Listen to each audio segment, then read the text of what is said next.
बिस्मिल्लाहिर्रहमानिर्रहीम। अस्सलाम वालेकुम। नवीद चौधरी स्वीडन से। दोस्तों, ये वीडियो जो है ये ख़ास तौर पे ओवरसीज़ पाकिस्तानियों के लिए है और जितने भी ओवरसीज़ पाकिस्तानी यूरोप में ख़ास तौर पे रहते हैं तो आपको लूटने का एक नया जो है वो तरीका किया गया है और उस तरीके के साथ ये किया जा रहा है कि यूरोप के मुख्तलिफ शहरों में एडवर्टाइजमेंट करके फेसबुक पे और दूसरे सोशल मीडिया पे बहुत ज़्यादा एडवर्टाइजमेंट की जा रही है कि जी हम आपके फलां शहर में आ रहे हैं, हम आपके लिए पाकिस्तान में बहुत बड़ा प्रॉपर्टी का प्रोजेक्ट लेके आ रहे हैं,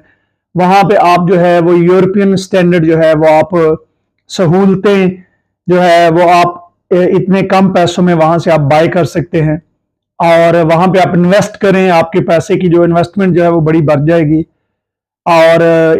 जो है आपको मुकम्मल सिक्योरिटी और इस तरह की सारे जो है वो चीजें कह के तो जो ओवरसीज पाकिस्तानी है उनको लूटने का एक और जो है वो कोशिश की जा रही है। तो मैं अपने तमाम ओवरसीज पाकिस्तानियों से गुजारिश करता हूं कि आप इस तरह की किसी भी एक्टिविटीज में, अभी मेरे ख्याल से अगले हफ्ते में कोई स्टॉकहोम में कोई कंपनी जो है वो इस तरह की कोई एक्टिविटी कर रही है, उससे पहले वो शायद पता नहीं डेनमार्क कोपेनहेगन में कर चुके हैं, यहाँ और भी यूरोप के मुख्तलिफ ममालिक में और मुख्तलिफ शहरों में वो जाके इस तरह की एक्टिविटीज कर रहे हैं। तो बड़ा ध्यान रखिएगा। मैं आपको छोटी सी बात बता देता हूं कि आज से सिर्फ 4 साल पहले पाकिस्तान में तकरीबन समझ लें कि 1 लाख यूरो इन्वेस्ट किया था और जैसे ही वो वहां पे गवर्नमेंट बदली और जो हालात बदले तो यूरो का रेट जो है वो 100 वहां पे उस वक्त तकरीबन 40 से भी कम था और फिर वो 300 से ऊपर चला गया। तो वो जो 1 लाख यूरो वहां पर इन्वेस्ट किया था उसकी वैल्यू 40,000 यूरो सिर्फ रह गई। यानी कि आज उस पैसे की वैल्यू, अगर वो चीज बेच के वो पैसा वहां से यहां पे शिफ्ट किया जाए यूरोप में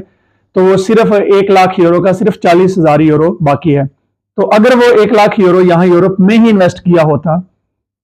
तो वो उस 1 लाख यूरो का आज पाकिस्तान में 2 गुना से ज्यादा उसकी वैल्यू भी होनी थी और उसके साथ साथ जो है उसमें मुनाफा जो है वो भी यूरोज में ही आता है। तो मैं तमाम पाकिस्तानियों से ये रिक्वेस्ट करना चाहता हूं क्योंकि मैं आपको एक और बात बताना चाहता हूं जो बहुत सारे लोगों को शुरू में तो अच्छी नहीं लगेगी। देखें, जो लोग पहले 60s में 70s में आए थे उन्होंने भी यही सोचा था कि वो पाकिस्तान वापस जाएंगे, वहां पे जाके उन्होंने कोठियां बनाई, उन्होंने प्लाट लिए, उन्होंने बहुत सारी चीजें की, लेकिन भाई वहां पे कुत्ते ही सोते हैं या नौकर ही सोते हैं या उनके लगते लाने जो हैं वो खा गए हैं, फ्रॉड से खा गए हैं, या आखिर में जो उनकी औलाद यहां पे पैदा हुई। मैं आपको एक बात बताता हूं, जब आपकी औलादें यहां पे आ चुकी हैं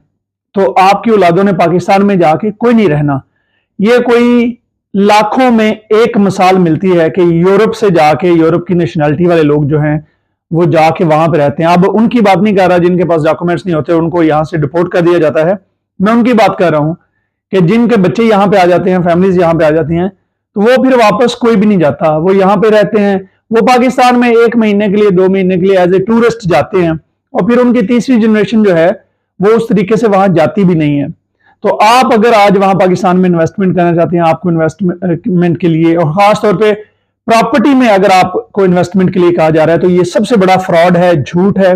पहले भी इस तरह के बहुत सारे प्रोजेक्ट, मैं कोपेनहेगन में एक प्रोजेक्ट में शरीक हुआ था, कोई फ्रांस से लोग आए थे, उन्होंने कहा जी हम एक बहुत बड़ा शहर बना रहे हैं और लोगों से एडवांस पैसे लिए, आप अपार्टमेंट बुक करा लें, विला बुक करा लें, दुकानों वाला प्लॉट बुक करा लें। तो इस तरह से बहुत सारी चीजें, तो आज उन लोगों के पैसे भी मर गए, कोई वहां पे कोई उस चीज की वैल्यू है ही कोई नहीं है। तो आप लोग जो ओवरसीज पाकिस्तानी हैं अपने पैसे को, अपने कारोबार को यहां पे यूरोप में इन्वेस्ट करें और फिर उस मुनाफे से अगर आपने पाकिस्तान में कोई इन्वेस्टमेंट करनी है, मैं बिल्कुल ये नहीं कहता कि आप इन्वेस्टमेंट ना करें, इन्वेस्टमेंट करनी है तो कम से कम प्रॉपर्टी में ना करें, क्योंकि ये जो प्रॉपर्टी डीलर हैं ये वहां की जरखेज जमीनों को तबाह कर रहे हैं, ये वहां पे तबाही और बर्बादी के सिवा कुछ भी नहीं कर रहे। तो अगर आपने करना है तो किसी छोटे मोटे कारोबार में, ज़राअत में, किसी इंडस्ट्री में, किसी फैक्ट्री में या इस तरह की चीजों में आप इन्वेस्ट करें बजाय के प्रॉपर्टी और इस तरह के। ये जो शॉर्टकट का लालच है मेरे भाई, ये जिंदगी जो है ये तबाह कर देता है। और